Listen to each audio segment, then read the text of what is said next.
Hola, ¿qué tal? Buenas noches. Gracias por compartir con nosotros esta noche de jueves, como hacen habitualmente en esta propuesta, que es el sub y baja. ¿Qué tal, Edgardo? ¿Cómo le va? ¿Cómo anda, Fernando? Bien, la vamos llevando. Bien, arrancamos con el bastante, Mundial, pero sí. no vamos a empezar ahora con este tema, lo vamos a tocar nada más que en unos segunditos. Primero vamos a meternos con la política local y con un nuevo fracaso. Vengo de la radio de entrevistar al senador Alberto De Facio, lo hemos hecho en el transcurso de los distintos programas en esta semana y el anterior. Es patética la situación y las respuestas que está dando todo el arco político de la provincia de Buenos Aires con el tema de la ley para policías comunales. Porque no sé si es la solución definitiva. No sé si va a generar el cambio en lo que tiene que ver con la inseguridad / seguridad. Lo que sí sé es que se ha hecho una gran apuesta política a esto. Y en todo caso puede haber muchos ciudadanos que confían en este tema como una especie de solución, o por lo menos con un punto de inflexión para empezar a hacerse cargo como corresponde del tema de la seguridad. Pero lo patético es que están discutiendo el patentamiento de la ley, cuestiones menores. Hay mucha miseria de parte de ambos lados. Alejamiento de las bancas, se van de las bancas, acusaciones por doquier. Yo, la verdad, no me quiero poner en la piel de aquellos que han sido víctimas de casos trágicos de seguridad y sobre todo, más aún, si creen que la solución es el tema de la policía comunal. Cada uno te va a explicar, va a tener su argumento y su cháchara. Me Pero parece, la ley no está. No, aparte, y ellos lo reconocen, digo, ¿no? Que es la gran asignatura pendiente, porque son los a quienes votamos, ¿no? Otro tema también que tiene que ver con su provincia, y usted lo viene, es un tema que hace un caballito de batalla suyo, Fernando, el tema de los comedores escolares, ¿no? Sí. Más de medio palo, más de medio millón de chicos pueden quedarse si su dieta en las escuelas a partir de la reducción presupuestaria. Sí, entonces ha sido una reducción del 30% que se hizo a partir del dinero que gira la provincia de Buenos Aires a los consejos escolares, y lo que tienen que hacer ahora los consejos escolares, que es lo que no quieren hacer, es decidir cuál de los pibes de los colegios tiene que comer en la escuela y cuál no. Digamos, es una situación bastante desagradable. Y es complicado, eso es lo que están diciendo también desde los sindicatos en este momento, ¿no? Que ponen a los docentes en una posición muy difícil de tener que decidir cuál es el pibe que tiene que comer en la escuela y cuál no. Hasta ahora que se venía haciendo, comían todos. Bueno, o aquel que no quería podía no hacerlo. Sí. Pero no se le decía a ninguno, a vos no. Sí. Bien, esa tarea van a tener ahora los consejeros escolares y prospera esta idea que a partir de junio ya era el giro con el 30% menos de dinero para los comedores escolares. Y te recuerdo que el presupuesto por cada alumno es de 5 pesos. Claro, que tampoco digo es que está súper alimentado. Tampoco van a comer tanto. Sí. ¿Sabes que quiero meter un bocadito sobre el tema de la educación? Porque digo, en la ciudad de Buenos Aires es diferente, ¿viste? De alguna manera vos tenés que decir que no aceptás la beca, ¿sí? Tenés que renunciar. Claro, en mi caso, que mis chicos van a educación pública, digo, yo acepto, van por elección realmente, digo, digo, yo rechazo la beca, digo, no quiero la beca. Por ahí algo se puede instrumentar y por lo menos empezar a emparejar un poco el tema. Ahora no sé cuántos padres realmente pueden aceptar no contar con el comedor escolar, ¿no? Pero quería decir algo más sobre el tema de la educación en la ciudad. Y porque en la ciudad en esto me parece que hay unos avances importantes, pero en otros distritos. No sé cómo se está viviendo en la provincia, pero sé que en algunas provincias argentinas aún no se aplica. Hablo de la ley de educación sexual, ¿sí? Tuve una reunión de padres durante esta semana. Todavía cuando se dice la palabra pene, escuchás una especie de silencio incómodo, ¿sí? En una reunión de padres. Y todavía al día de hoy cuesta aplicar esta cuestión, ¿sí? A todos nos cuesta. A ver, creo que todos, cuando llegamos a una edad y decidimos ser padres, también nos volvemos a interrogar sobre cómo fuimos nosotros cuando éramos chicos, quizás toda la libertad sexual que queríamos cuando fuimos jóvenes o adolescentes, pero después, cuando tenemos la responsabilidad de ser padres, eso otra vez, conservador. Por eso, entra todo eso en un balance. Ahora, la realidad cambió, ¿sí? Y si no lo analizás, si no estás preparado para enfrentarla, te come. Uno de los datos es que la mayoría de los abusos se producen adentro de las propias casas.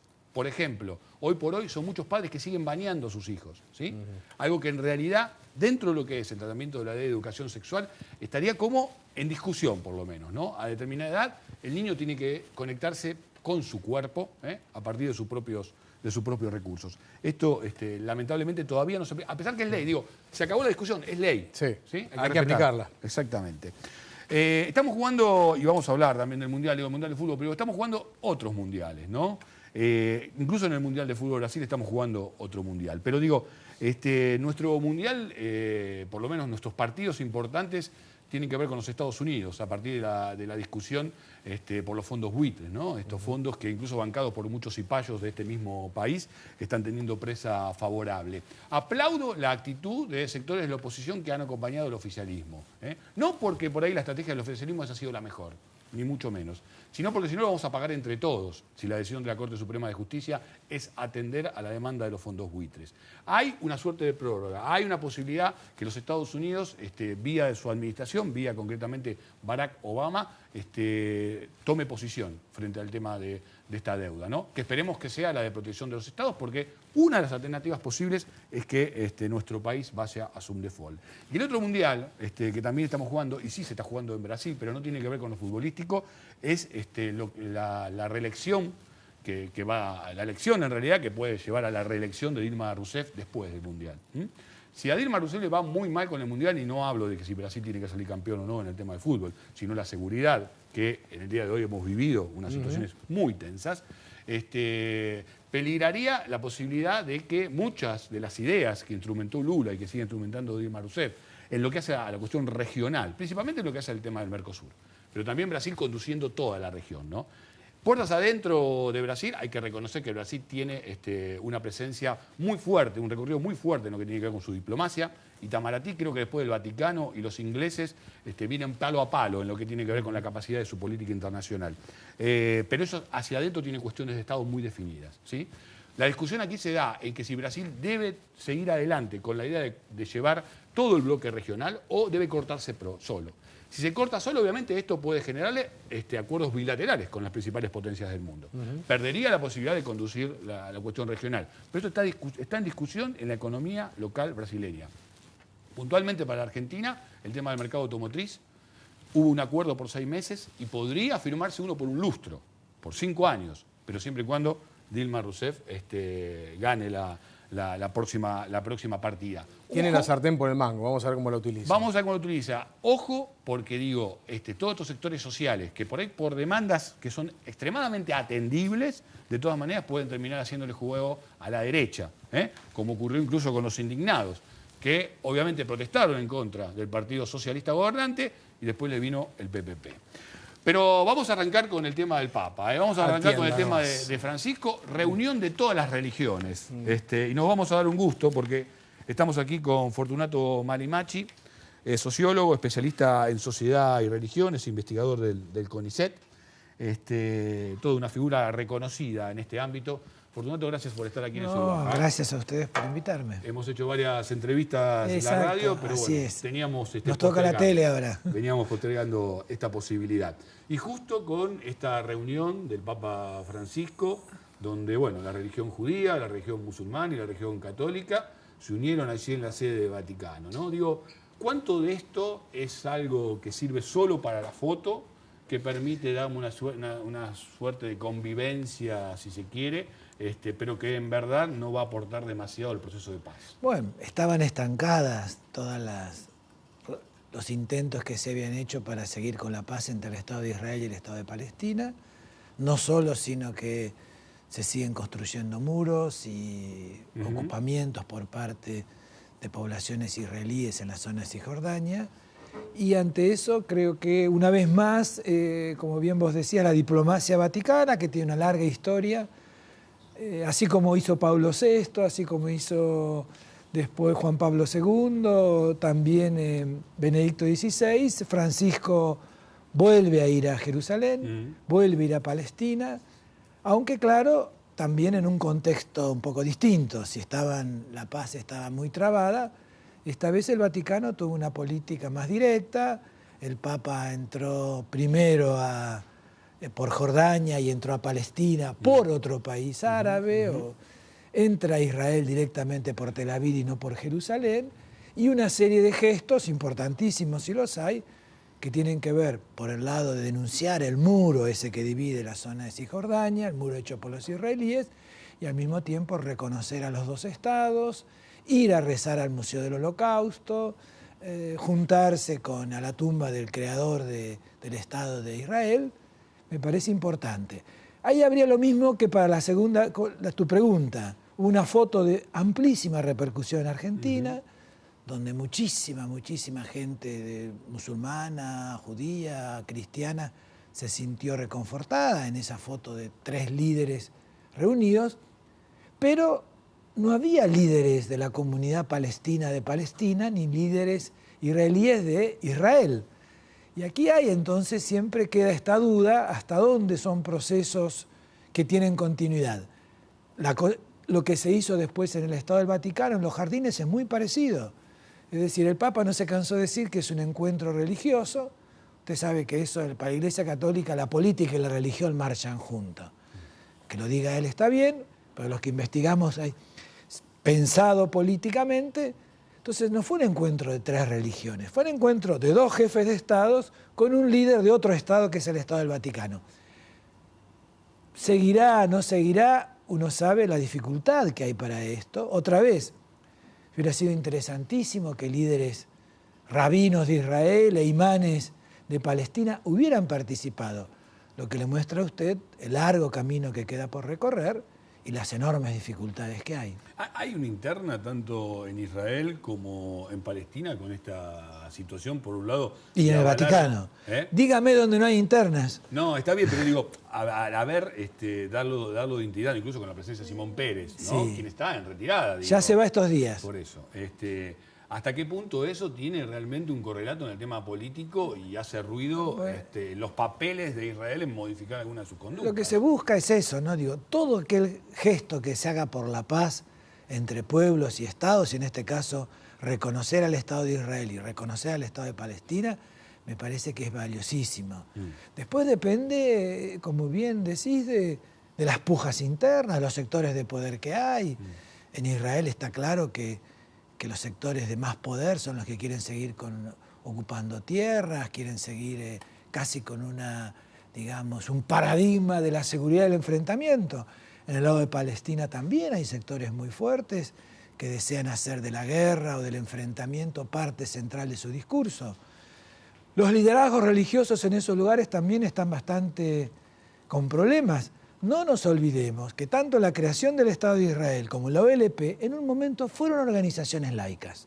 Hoy se han transformado también en organizaciones religiosas. Acá es un tema a seguir estudiando. Nada garantiza que cierta laicidad en los estados continúe. Pueden llegar los grupos religiosos. Y también en el Vaticano, como no recordar que hay ahí enfrentamientos, líneas opuestas. Igual uno tiende a pensar que el nombramiento del Papa argentino, de Francisco, del ex cardenal Bergoglio, significó ya marcar un territorio diferente en lo que tiene que ver con su mandato, digamos. No creo que haya sorprendido en sus acciones, sino que obviamente en lo que fue el cónclave que lo eligió, de manera previa se decidía que se iba hacia una conducción de este tipo. Es verdad, pero después vienen las improntas. Así como el Papa polaco tiene una impronta fuerte de Polonia, este tiene una fuerte impronta latinoamericana. Y así como el Papa Bergoglio no tiene problema de encontrarse con judíos e islámicos, porque es la historia que tenemos en Argentina de encuentro, bueno, el Papa Benedicto Ratzinger le costaba y mucho, porque en esa Alemania, esa presencia turca, presencia islámica, usted sabe, hoy en Europa forma parte de esos discursos xenófobos de extrema derecha, Seguro. que van creciendo y creciendo en esa Europa que se suponía tan democrática y progresista. Ahora vamos a meternos con otras características del Papa Francisco, incluso que tienen que ver más con una cuestión local. Pero yo me interrogo sobre saber si hasta qué punto esta buena intención puede ser un mal movimiento político si se convierte en otro fracaso con el tema de la pasada. Por ejemplo, yo no estoy identificado con ninguna creencia, pongo en cuestionamiento la existencia de Dios. Sin embargo, me parece fantástico que las religiones trabajen por cuestiones terrenales, ¿no? Que la religión juegue a favor de terminar con la pobreza y con otras injusticias que existen en el mundo. Ahora, si se pone en juego se ponen todas esas fichas en juego ahí y no se logran los éxitos, entonces esas fichas empiezan a perder valor. Bueno, es el problema, lo sabemos bien los que hacemos ciencias sociales. Encanto y desencanto, ¿no? Los desencantos a veces son peores que los encantamientos porque producen desazón, pesimismo, bajar los brazos, decir todo es igual, nunca pasa nada. La vida política en Argentina si uno la viera en esas categorías, después del 2001 parecía que todo se caía, fuertes impulsos al compromiso, a politizar, a encantarse, que es posible un Estado que transforme, bueno, hace que muchos jóvenes y otros tantos se sumen. Es cierto que ahí hay una gran apuesta que solo el tiempo nos podrá decir. Conociendo las disputas internas en Israel y en Palestina, uno la ve muy difícil, porque la otra sería qué actores acompañan al interior de Palestina, al interior de Israel, que busquen el reconocimiento de los estados, construir la paz y aceptar lo que Naciones Unidas dice, por ejemplo, de retirarse, de volver a lo que en el 67 se dijo. Lo mismo podría suceder en Roma. Después de casi 30, 40 años de grupos tan conservadores, la Iglesia Católica pulula por todos lados con gente que solo habla en contra del aborto. Usted trabajaba el tema de la educación sexual. Acabamos de hacer una investigación en las 24 provincias argentinas, donde se cumple, donde no se cumple, y uno ve ahí que allá donde hay fuertes grupos religiosos, no solo católicos, hoy evangélicos, no se normatiza, no se regula, se tiene miedo, las escuelas públicas tampoco quieren avanzar porque creen que hay ciertos sectores de poder que están en contra. Me parece que eso hay que ir a verlo continuamente el movimiento y habrá que ver. Los intentos están. Usted dijo todas las religiones. No estaban todas las religiones. Ni estaban. No, dije todas, quise decir las principales. No, pero igual. ¿Qué quiero decir? Acá hay. Y no, porque del cristianismo había solo catolicismo. Usted sabe, se invitó a Bartolomé, que es el patriarca de Constantinopla, pero no estaba el patriarca de Moscú, con los cuales hay graves problemas hoy por hoy con la Iglesia Católica. No estaba el mundo protestante, luterano, metodista, anglicano, con todo el poder que tienen también en sus respectivos países, mostrándole que ese panorama se ha ido también fragmentando. Claro.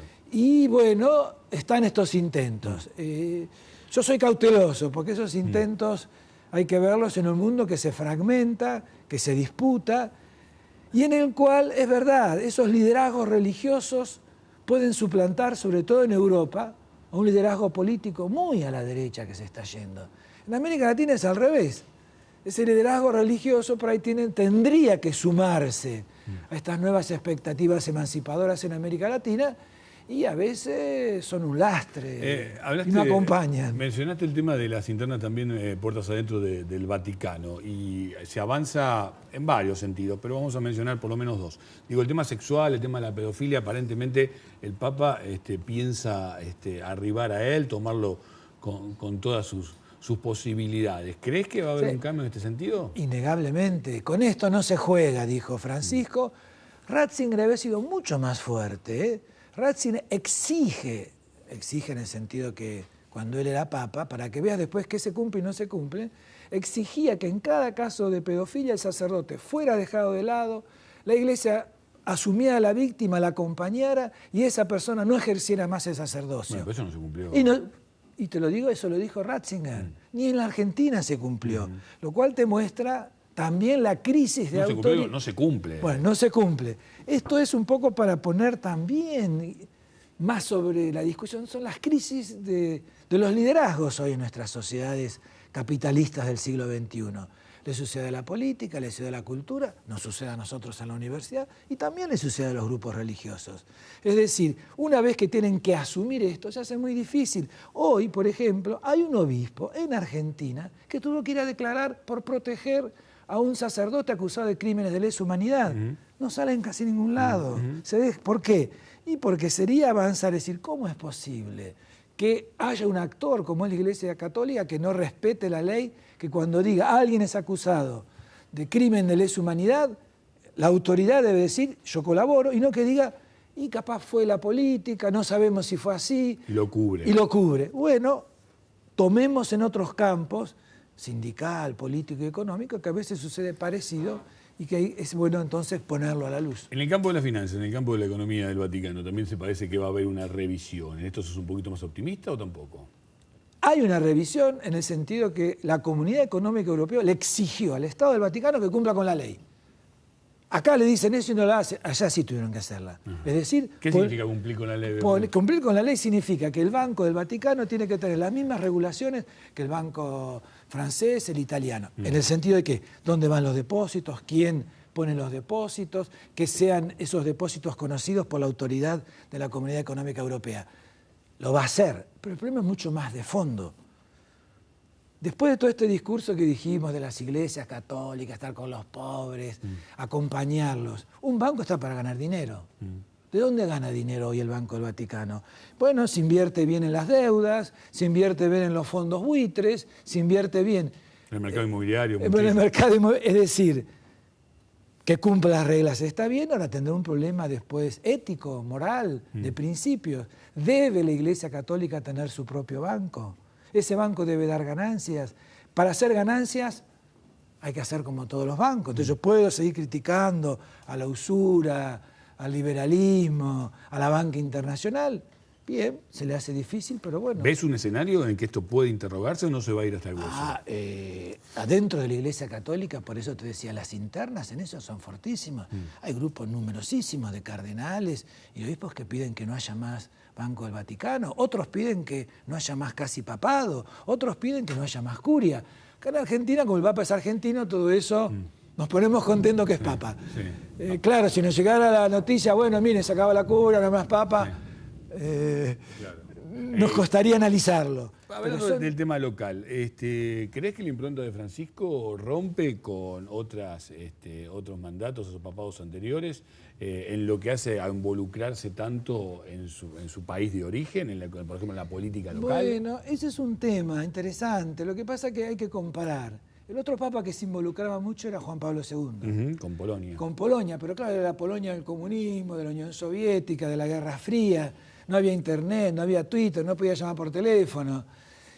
¿Cómo lo hizo Juan Pablo II? Trayendo muchísimo polaco a Roma, con los cuales él mantenía contacto, y abrir también a los católicos europeos hacia Roma. El ejemplo es Solidarność. Con lo que está diciendo, digo, ya se empezaron a anotar todos para ver a cuántos viajan para Roma desde acá, te digo. Bueno, pero es Solidarność. Política por parte de Bergoglio. No, pero es Solidarność, no olvidemos Solidarność, el ejemplo de los sindicatos católicos. Cuando vino Juan Pablo II aquí, hizo ahí en La Matanza, el gran encuentro, Ubaldini, el movimiento popular, el peronismo, para hablar. Todo eso hoy es un recuerdo efímero de lo que sucedió en Polonia. En Argentina también hay gente que se anota, se trata de argentinizar y más todavía. Los grupos de poder en Argentina y sobre todo los grupos mediáticos disputan internamente en la Argentina a partir de que digo que no digo de Francisco. La carta de los otros días es un ejemplo. Es escándalo para los medios de comunicación lo que pasó de decir que era falsa. Se sumaron los grandes grupos hegemónicos, se sumaron los grandes grupos de poder. A las 24 horas era falsa. ¿Y qué sirvió? Y sirvió para la interna, sirvió para criticar al gobierno, sirvió para desacreditar a algunos grupos, sirvió para que los propios periodistas nos muestren a veces cómo juegan más a las internas que buscar información. 6 horas que hubieran esperado, hubieran preguntado al anuncio si la carta era verídica o no. Que igual también es una anécdota si era verídica o no. ¿Por qué? Creo que en ese sentido hubo una muñeca política también por parte de Francisco. Esa no es la discusión. Digo, terminemos con esto porque si no está desencadenando en otro tema. ¿O no? Porque la verdad que la carta tenía cosas que uno podía creer que no era. ¿Pero por qué? ¿Por qué? A mí en serio, cuando no quise hablar yo, pero sabiendo cómo es la Secretaría de Estado, envía ese tipo de cartas. Sí. Esa diplomacia, que bien decía, envía ese tipo de cartas, van y vienen. Tenía la firma de Francisco, hubieran esperado 6 horas, pero ¿por qué no esperaron? Porque era importante prioritar que la carta era falsa, el gobierno era el causante de eso, a decir, miren, en el Vaticano también se hacen esas cosas, en esa diplomacia que uno cree sacra de 2000 años, también tienen problemas, también hay que echar a los fulanos, y estamos esperando que el que hizo esa jugada, ¿qué le ha pasado? ¿Dónde está? Nada. Entonces, si no le pasó nada, ¿qué quiere decir? Y el que le escribió también me parece que tendría que corregir, aprender un poquito de redacción. Me están marcando que nos quedamos sin tiempo, pero cortito, a ver, si tuviéramos que sacar una conclusión previa, ¿nos va a terminar de hacer bien que haber tenido finalmente un papa argentino? Yo las categorías del bien y el mal para mí son medias metafísicas. Bien. Entonces, ponelo, digo, ¿nos va a mejorar como sociedad haber tenido un papa argentino? Para mejorar como sociedad tenemos que mejorar nosotros los vínculos que tenemos. No hay papa, ni rey, ni mago que nos pueda, si no es la propia sociedad con sus propios actores, sus propias contradicciones la que mejora. Algunos tratan de aprovecharla para un lado, otros para otro, pero fundamentalmente se juega acá adentro. Hablaste de Rey y también hay una cuestión con la monarquía a partir de nuestra primera madre patria que está en fuerte discusión. Así Gracias es. por estar aquí. No, gracias a ustedes. Vamos a pasar a temas más terrenales. Fernando Pearson.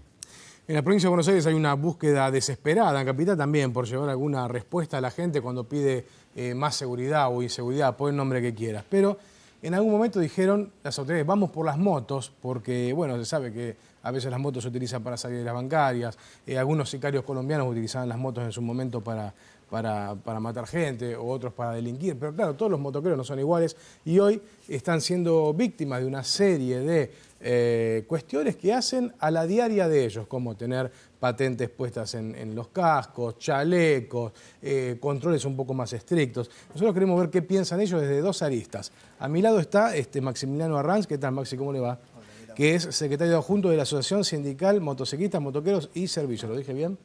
Asociación Sindical de Motociclistas, Mensajeros y Servicios. Pero ustedes trabajan con la moto, eso es su elemento de vida.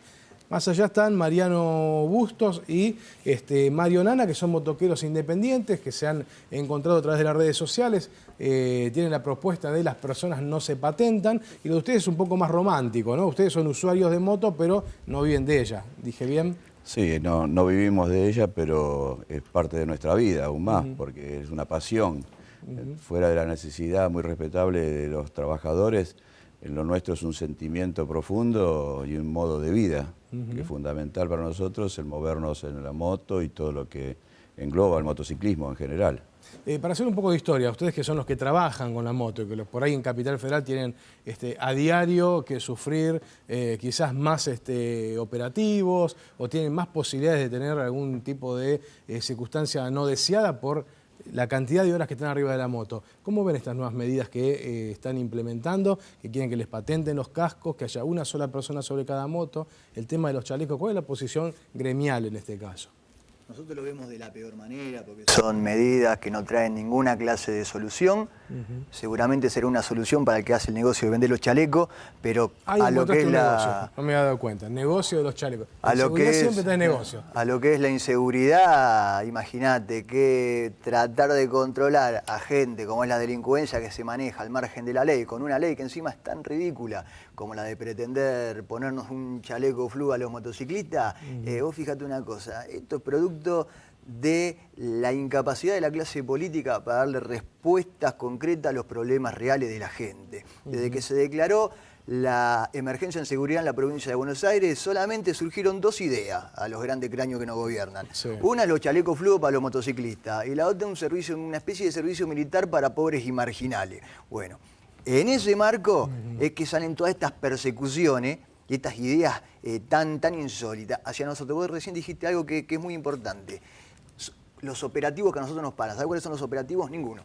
No hay operativos. No, ¿ustedes no los paran con la moto? No te para nadie. No existen los operativos. ¿Por qué? A ver, pues imagínate, ante una patente en el casco y en el chaleco y en la moto, ¿quién va a controlar que la del casco coincida con la del chaleco? ¿Y quién va a controlar que la del chaleco coincida con la de la moto? Eso no lo controla nadie. Eso vos decís a la pasada, digamos. Exactamente. ¿Quién lo controla? ¿Esto qué significa? Que los chalecos sin control no sirven. Pero a la vez, si hubiese control, son innecesarios. Porque un motociclista tiene que tener registro, cédula verde, seguro contra terceros. El que es de provincia tiene que tener BTV. Tiene que tener los dos espejos puestos, las luces funcionando y prendidas y un casco homologado abrochado. ¿Qué delincuente cumple con esos requisitos? Y a eso agregale algo más, que esto es lo más gracioso de todo. Los chalecos se venden por Mercado Libre, con número de patente y todo. ¿Se entiende? Vos decís que yo me pongo en Mercado Libre ahora, consigo un chaleco con número de patente que pueda elegir. En 20 minutos lo tenés acá, el chaleco con el número de dominio que vos digas. Entonces explícame qué delincuente se va a poner su propio dominio en la espalda. Esto no tiene sentido. Mariano, ustedes que andan por la provincia de Buenos Aires, ¿no? Generalmente, o por el país con sus motosencuentros. ¿No podría ser el chaleco, digo, discúlpame si es un poco naif la pregunta, una medida de seguridad para que los automovilistas los vean mejor de repente? Mirá, yendo a lo que decía recién el compañero, las motos son vehículos que se fabrican y se homologan con sus respectivas luces para que sean visibles en cualquier camino que transiten. Al igual que también los automóviles deben respetar las mismas normativas. O sea que ya, al ser visible la moto, no es necesario el chaleco. Más allá de que cada motociclista, a la hora de viajar, por su cuenta, se usa ropa para motociclistas que por lo general ya viene con materiales reflectarios.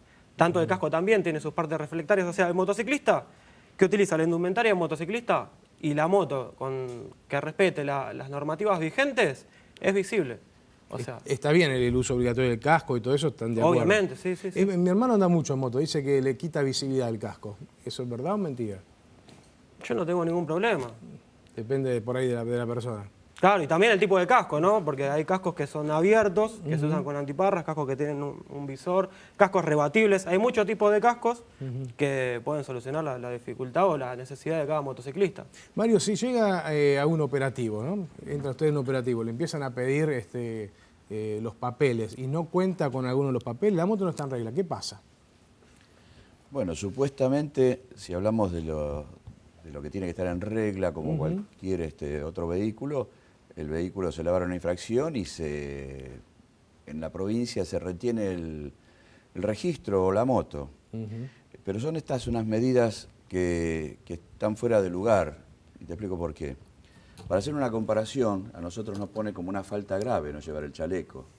Y después hay otra falta mucho más grave, a nosotros nos retienen la moto por ese motivo. Hay falta mucho más grave como por ejemplo la BTV. Vos no tenés la BTV en un vehículo. ¿Esto es solo provincia, perdón, o capital también? No, yo estoy hablando de provincia porque en capital no existe la BTV. Perfecto, aún no hay, bueno, no. 10 puntos. Entonces, te piden la BTV. ¿Quién es el que está mal? El vehículo. No tiene BTV y no sabemos si tiene las medidas de seguridad como para poder circular. ¿Te retienen el vehículo? No.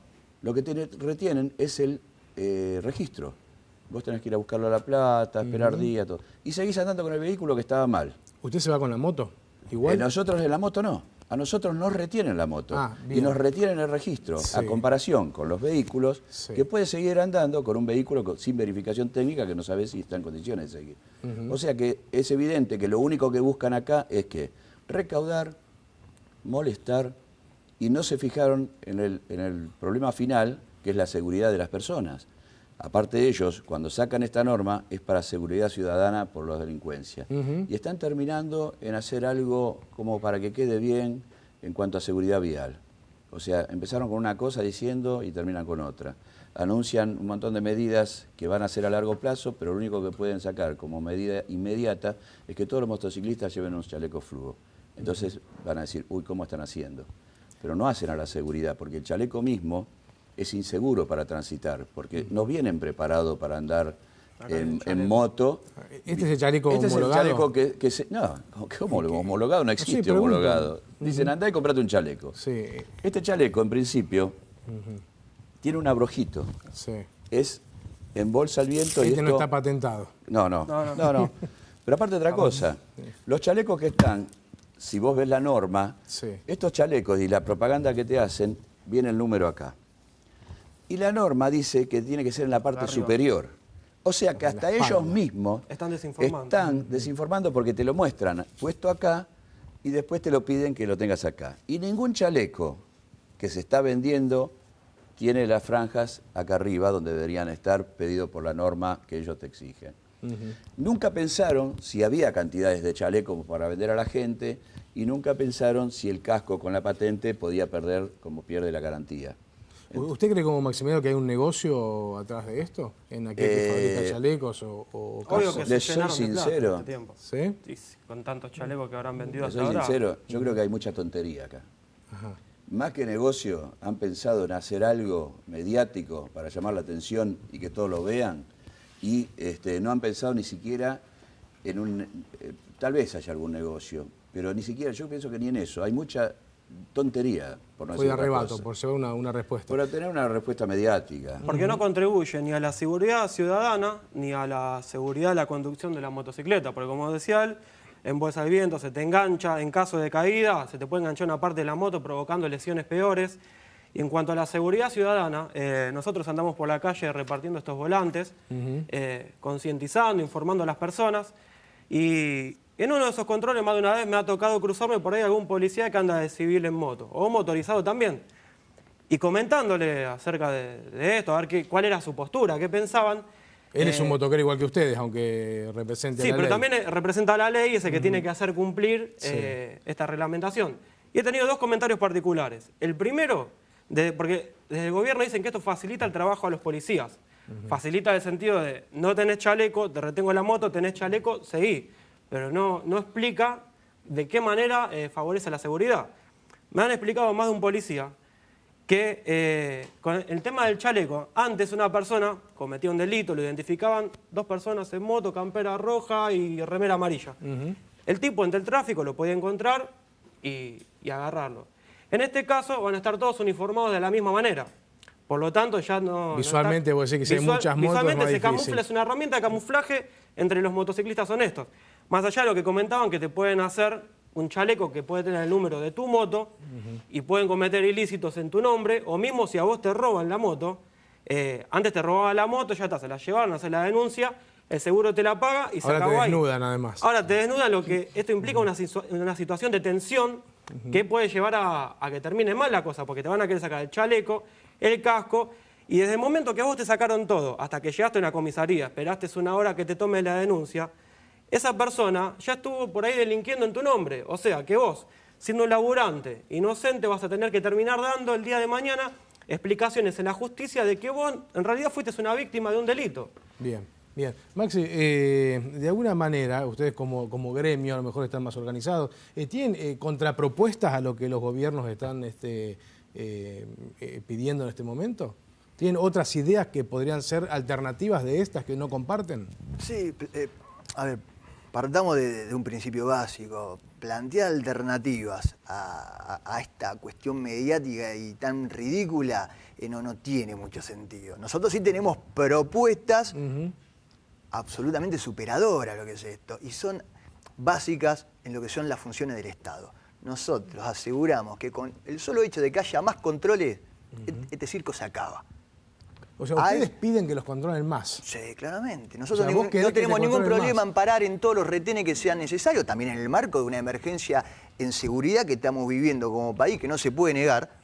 Nosotros no tenemos pero ninguna clase de problemas más. Insistimos, exigimos que haya más controles, porque ahí es donde realmente se va a poder separar al trabajador del delincuente. Porque ningún delincuente va a querer parar en ningún control. ¿Se entiende la idea? Sí. Y por otro lado, como sigue generando un cambio, agrandando en un tamaño no demasiado el tamaño de la patente del motovehículo, Sí. se podrían respetar el mismo tamaño de letras y números que tienen los autos. Ajá. Ya que la queja es tanto de que no pueden verla, de que no se ve la patente se puede agrandar. Te quería hacer 2 o 3 comentarios. Sí. El chaleco, en el marco de lo que es la seguridad vial, lo fluo, lo reflectante, durante las horas con sol no cumple ninguna propiedad técnica, digamos. Bien, esto es solo para la noche. Para la noche. Por eso, porque los políticos mienten demasiado, dicen que traen esto de Colombia. Lo que nadie dice es que en Colombia fracasó y fue derogado en el año 2010. Hoy en Colombia lo único que queda en el marco de los chalecos es la obligación de usar el chaleco sin patente de 6 de la tarde a 6 de la mañana, que es el horario A nocturno fines de que allá. lo vean al circular. Es simplemente eso. Y de noche, porque de día ni siquiera cumple mucho más función. El ir con las luces prendidas, pero esto es una cuestión científica. Sí. No te lo doy y no es invento No, está mío. bien, los vehículos van en la ruta con la luz prendida. Exactamente. Y el tema del casco, que se habla mucho del hecho de que pierde la garantía. El problema que hay es una norma IRAM que exige que los materiales del casco tengan una velocidad de inflamabilidad de un máximo de 75 milímetros por segundo. Obviamente, al alterar el material pegándole plástico, nylon o de lo que esté hecho la calcomanía para que tenga el dominio de la moto, obviamente que mientras uno va manejando una situación natural no pasa nada, Claro. pero si uno tiene un accidente y uno lima contra el asfalto, eso levantaría un nivel de calor que podría producir quemaduras graves para el accidentado. Tengo un minuto más, Mena, y quiero que me hable sobre esta cuestión de que no pueden ir más de 2 en la moto. Esto también los perjudica, ¿no? Porque de último ustedes se compran un vehículo para compartirlo con alguien también. Sí, esto tiene tantos puntos de barbaridad y de incomprensión que que es elemental la solución. ¿Cómo van a sacar el acompañante de un vehículo que está homologado para 2? Te trae un perjuicio, la familia lo compra para poderse transportar, hace todo un gasto y después no te permiten viajar de a 2. Por ejemplo, en el municipio de Ezeiza, creen que sacando al acompañante van a solucionar todos los problemas. Pero después por ellos mismos te ponen que podés transportar a un menor de 12 años porque ellos pensaron en que los chicos iban al colegio y los padres lo podían llevar. Pero es una barbaridad. Si vos llevás a un menor de 12 años, que la ley no lo permite, y ellos autorizan a un menor de 12 años viajar de acompañante, yo quiero preguntar, cuando tenga un accidente ese menor, si Granados o quién va a pagar el accidente y al menor, porque seguro no lo va a cubrir. Muchachos, la verdad me quedaron 1000 preguntas más para hacerles, pero de alguna manera me sirvió para entender un poco la posición de ustedes, que está buena. Una última cosa me quería decir, rapidito, por favor. Antes que nada, esto es anticonstitucional. Ajá. Arrancamos con que es básico y elemental. Después podemos decir todo lo demás. Bien. Pero limitan nuestras libertades individuales, que son básicas en la Constitución. Bueno. Han sido ustedes muy amables, ¿eh? Muchas gracias por participar de esta charla. Gracias a ustedes. Pausa, ya volvemos.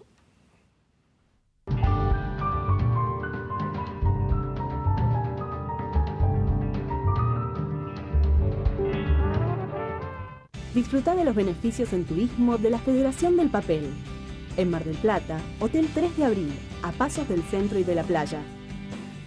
En Colón, Hotel El Aljibe, muy cerca de las termas. En La Falda, Colonia El Libertador, en el corazón del Valle de Punilla. En Camping Castelar, compartí gratos momentos en familia. En Camping Quilmes, rompe con la rutina. Acércate a la Federación del Papel. Andar. Obra social de los viajantes vendedores. Compromiso y eficiencia al servicio de tu salud. www.andar.org.ar.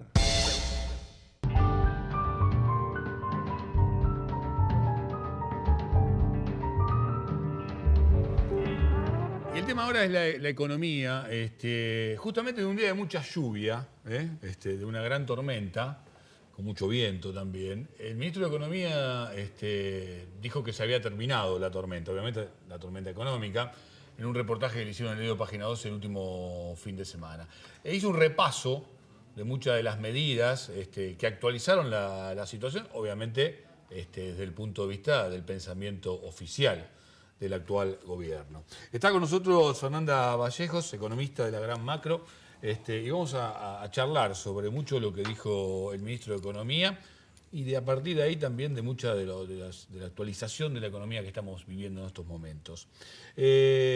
Primero, ¿se terminó la tormenta y con la tormenta se instaló realmente? ¿Hubo...? Sí, a ver, yo no sé si ¿Fue la evaluación? No sé si hablar de tormenta, pero sí, obviamente atravesamos un chubasco, ¿no? Entre finales del año pasado y enero de este año. Allí hay que reconocer básicamente 3 patas estructurales de lo que llamamos la restricción externa, el escenario de escasez de divisas, que es la mayor demanda de importaciones por parte de la industria en materia de bienes intermedios y de capital que se requieren, sobre todo en un proceso de crecimiento tan acelerado de la economía como ha sido lo que vivió la economía argentina en los últimos años. ¿Vos hablás del tema aduanero incluso? Sí, no, hablo de la necesidad de importaciones que tiene la industria para crecer, digamos. Es una cuestión estructural. La economía crece, cuando crece además con este tipo de crecimiento reindustrializador que hemos tenido, la industria demanda cada vez mayor cantidad de bienes, de capital e intermedios que no se producen en la economía doméstica y para eso hace falta divisas justamente para atender esa necesidad de importaciones. La cuestión energética que también tiene que ver con el proceso de crecimiento por la cantidad de empleos creados, la recuperación de los salarios y de los ingresos reales del conjunto de los argentinos y por tanto la mayor capacidad de consumo, sumado por supuesto al mayor consumo energético por parte de la industria, de nuevo la industria, y la cuestión de la deuda, ¿no? Que digamos es la otra pata que demandaba divisas a la economía. Y sobre eso, por supuesto, hay que contar las operaciones que hubo en la plaza cambiaria para producir la 7ª corrida contra la moneda doméstica, que termina con el tipo de cambio en 8 pesos en enero, con una intervención muy virtuosa respetuosa de la autoridad monetaria, ¿no? Porque recordemos que la aspiración era llevar el tipo de cambio a 12, 13, 15 pesos. Tuvimos una buena noticia en la última semana también, digo, con el viaje incluso de la oposición hacia los Estados Unidos. Me parece tuvimos eso, tuvimos, por supuesto, el acuerdo con el Club de París. Se acaba de firmar el Pacto Común Automotor con Brasil, que también es muy importante porque en el marco de esta coyuntura de la primera mitad del año de la economía teníamos dos sectores que nos preocupaban, ¿no? El principal tenía que ver justamente con la industria automotriz y el impacto que eso tiene sobre el agregado de la industria. Bueno, vamos a ver si podemos ir recorriendo todos estos temas que estás planteando. El primero, cuando dijiste de Chubasco, creo que por ahí se demoró el gobierno en tomar algunas medidas en la economía que llevó a una suerte de devaluación, digamos, que ese escenario ya se veía sobre mediados del año pasado. Sí, a ver, acá lo que a mí siempre me parece que es muy importante poner sobre la mesa que, por supuesto, el Estado, digamos, el poder político es un actor importante en la economía, pero no podemos olvidar que hay otros actores en la economía. Es decir, este es un tablero donde el que mueve las fichas no es solamente el Estado, hay actores importantes. Me acuerdo que el ministro en esos días ponía sobre la mesa la cuestión de Shell y esta famosa operación de Aranguren, ¿no? Dispuesto a comprar divisas a un precio superior al que se ofrecía en plaza, ¿no? Con una obvia apuesta a la devaluación. Bueno, eso era un botón de muestra, pero uno miraba el volumen de facturación. Por ahí reaccionó el gobierno en ser el que tomara justamente la sartén por el mango nuevamente en el mercado financiero. Tiene un nivel de facturación anual que supera el Producto Bruto argentino, ¿no? Para que tengamos dimensión. Y no era el único, quiero decir, había muchos jugadores de este volumen operando en el mercado para beneficiarse con una devaluación. Digo, parece que la autoridad monetaria y el gobierno en esa coordinación económica que se ha producido en los últimos meses entre el Banco Central y el equipo económico, han tenido mucha pericia en la administración de la cuestión cambiaria y la verdad que tenemos un frente hoy totalmente estabilizado. En ese sentido sí, digo, incluso cuando hemos vivido históricamente unos procesos similares después... Por mucho menos que esto se han llevado puestos a eso otros gobiernos está fuera de discusión. Y esta presidenta ya atraviesa su séptima corrida cambiaria. Sobre el mercado... Ahora, la cuestión es que obviamente la devaluación, digo, no somos cándidos, tiene efectos sobre los ingresos, sobre los precios y acá tenemos dos fenómenos. Uno es el impacto real, digamos, que se puede esperar de una devaluación por el impacto sobre el componente importado de los productos que se consumen, que se producen y se consumen en la economía. Y otra es la tendencia especulativa, digamos, a la sobrereacción en los precios que tienen algunos actores económicos en nuestra economía. Y esto en el sector automotor, por ejemplo, se ha visto claramente, en el sector financiero también, que son, fíjate, justamente los dos sectores sobre los que se ha venido trabajando fuertemente. Pero espera, el mercado automotor, digo, se preveía que podía haber una suerte de recesión a partir de algunas medidas económicas y financieras, que se tomaron a principio de año. Y hoy creo, vos marcaste lo del acuerdo con Brasil, que me parece muy importante. Hay que prender una vela para que Dilma Rousseff le vaya bien en el Mundial. Digo, no que gane Brasil salga campeón, sino que Dilma Rousseff sea reelegida, porque sabes que hay una fuerte presión de otros sectores en Brasil para romper con muchos de los acuerdos. En toda Latinoamérica hay una fuerte presión para romper la tendencia política que América Latina. Si en 2015 se firma un acuerdo de un lustro, digo, ahí daríamos una fuerte estabilidad. Pero digo, se debería haber previsto también. No, a ver, la verdad es que acá se habla mucho de la modificación sobre los impuestos internos que afecta a una porción muy pequeña de la producción de lo que se consume en la Argentina, se produce, con lo cual, digo, eso es más bien, digamos, allí hay una intencionalidad política de poner el acento en esa cuestión, pero no es eso lo que... Pero hubo despidos y suspensiones. Pero no tiene que ver con eso, por eso te digo, acá el principal componente en la mala performance del sector automotor, en primer lugar, sin lugar a dudas, tiene que ver con el mal desempeño de la economía brasilera y la caída en las compras de Brasil hacia nuestra industria automotriz.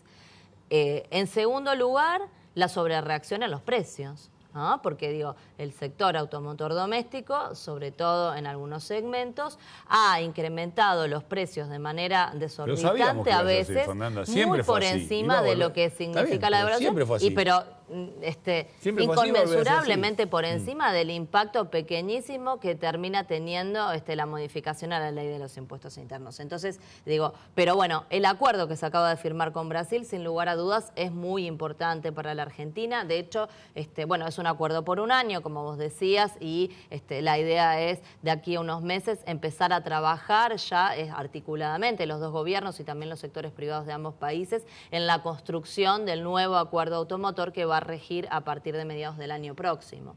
Y por supuesto, sí, claro, digo, tiene un impacto y además se ha convenido que la cuota de mercado argentina en el mercado brasilero se incremente desde el 8 hasta el 11%. Esto me parece que también es un dato interesante para resaltar del acuerdo. Y lo otro que te decía, el sector financiero, porque también tiene un impacto sobre la producción y sobre el consumo. Sobre el mercado financiero quiero hablar. Digo, ¿está controlado el tema del dólar ilegal, el dólar blue, el dólar de las cuevas? Sí, sí. A ver, bueno, siempre supimos que era un mercado marginal, ¿no? Eso no obsta a desconocer los efectos sobre las expectativas, y sobre todo, digamos, también el rol que han jugado los medios en la propalación de algunos datos vinculados a este mercado que es ilegal.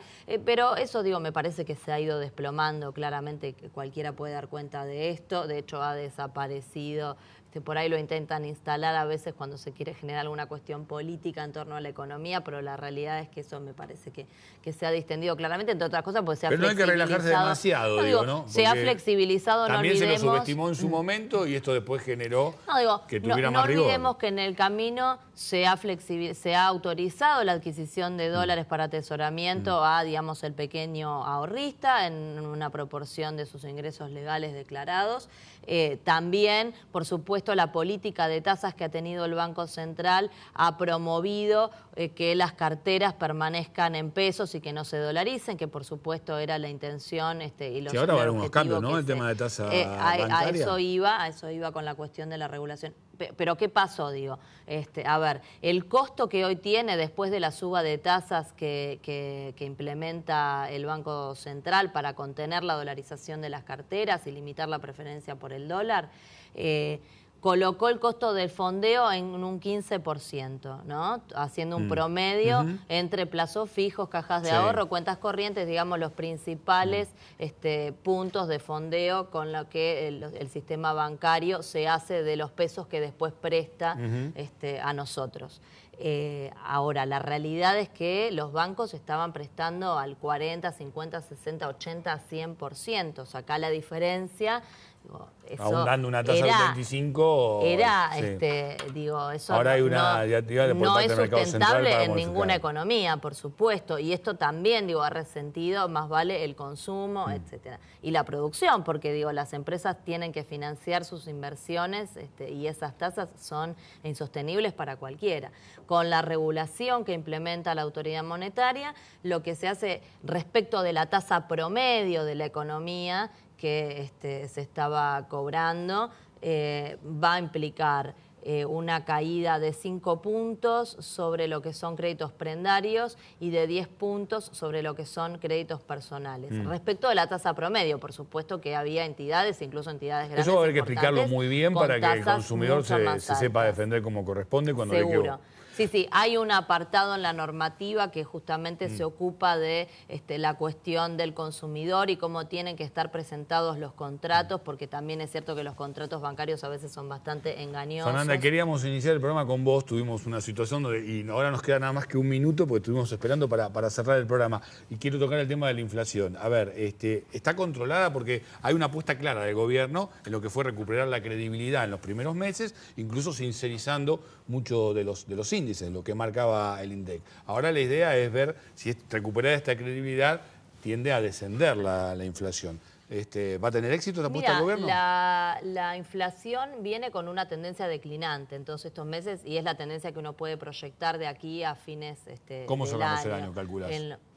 Yo la verdad es que viendo la tendencia y haciendo una proyección de esta tendencia, no debiera estar superando el 28% la inflación. No hay ningún indicador que permita hoy hacer una proyección por encima de eso. Si todo anda bien y no hay tensiones más allá de las naturales en toda economía que crece y donde hay puja distributiva, como hay en la nuestra, por supuesto, tal vez podría incluso estar por debajo de ese número, pero acá lo importante es que hay que poner, me parece, en paralelo con la evolución de los precios, es que hemos tenido además, ¿no?, una suerte de elementos que hacen a los ingresos, porque uno tiene que poner los precios y poner la capacidad adquisitiva de los argentinos del otro lado para ver cuál es el efecto que los Bueno, la discusión de las paritarias está a full y muy caliente en las este momento. paritarias.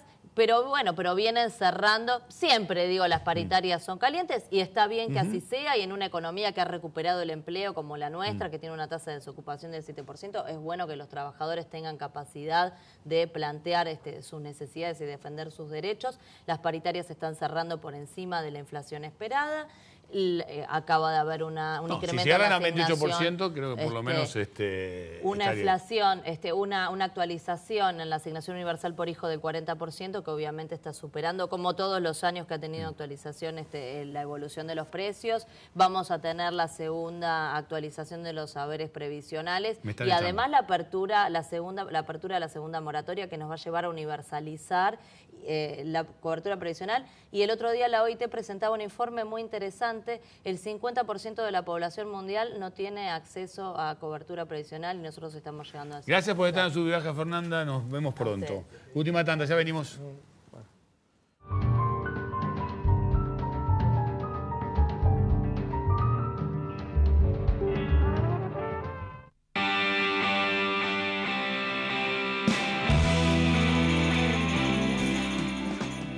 Obra social del personal del papel, cartón y químicos. 64 años acompañando la salud de nuestros afiliados. Excelentes beneficios, amplia cartilla médica, toda la cobertura que necesitas en Capital Federal, Gran Buenos Aires y el interior del país. Con más de 30.000 afiliados. Obra social del personal del papel, cartón y químicos. Sabemos dar salud.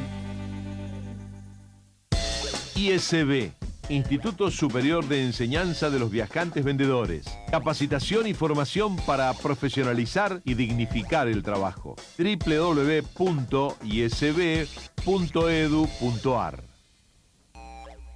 En 10 años de gestión, recuperamos nuestra obra social, refaccionamos a nuevo en nuestro hotel de Mar del Plata, inauguramos nuestro propio camping social y abrimos nuevas sedes en distintas partes del país. Somos el Sindicato de Trabajadores Tintoreros, Sombrereros y Lavaderos de la República Argentina, un gremio que trabaja para su gente.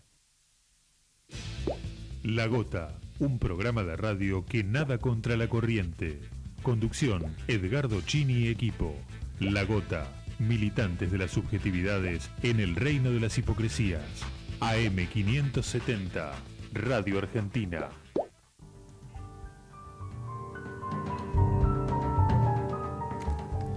Bueno, hablamos tanto que nos quedamos sin tiempo. Sí, nos vamos. Chao. Vamos a Argentina, ¿eh? Vamos a Argentina, ¿eh? ¿Qué, Julián, pero Brasil?